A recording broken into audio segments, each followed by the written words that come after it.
खाता बही जो होता है वो बहुत ही इंपॉर्टेंट होता है अकाउंट्स की बुक में, क्योंकि वहां पे क्या होता है, खाता बही की अगर हम समझे तो खाता बही लेखा पुस्तकों में बहुत ही अहम है, पुस्तकों में बहुत अहम है।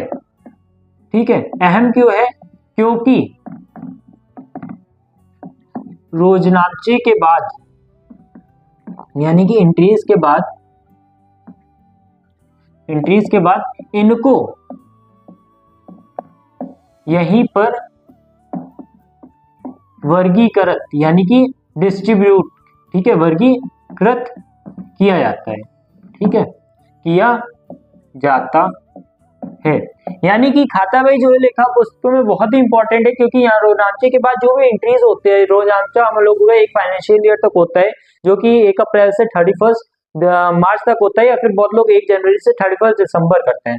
तो फिर उसके बाद जब ये सारी एंट्रीज हो जाती है, उसके बाद हम लोगों को लेजर बनाना पड़ता है। खाता बही को इंग्लिश में लेजर कहते हैं। तो लेजर बनाना पड़ता है, और लेजर का बनाने का फॉर्मेट मैं बता देता हूं। अगर फॉर्मेट की बात करें हम लोग, तो फॉर्मेट ऑफ लेजर, ठीक है, फॉर्मेट क्या होता है? डेट, ठीक है, पार्टिकुलर्स, डेट हो गई, पार्टिकुलर्स हो गई, यहाँ पे जेएफ आता है, जनरल फॉर्म, ठीक है, फिर यहाँ पे अमाउंट आता है, फिर डेट, पार्टिकुलर्स, फिर यहाँ पे जनरल फॉल्यू आएगा, फिर यहाँ पे अमाउंट आएगा।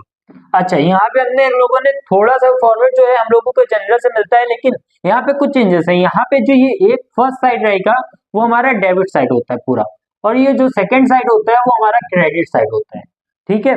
तो हमारा जो खाता बही का फॉर्मेट ये रहता है कि डेट पार्टिकुलर जेएफ अमाउंट, और फिर उसके बाद डेट पार्टिकुलर जेएफ अमाउंट। जो डेबिट साइड की एंट्री होंगी वो डेबिट में लिखते हैं, जो क्रेडिट साइड की एंट्री होती है वो क्रेडिट में लिखते हैं, अमाउंट भी वही होता है।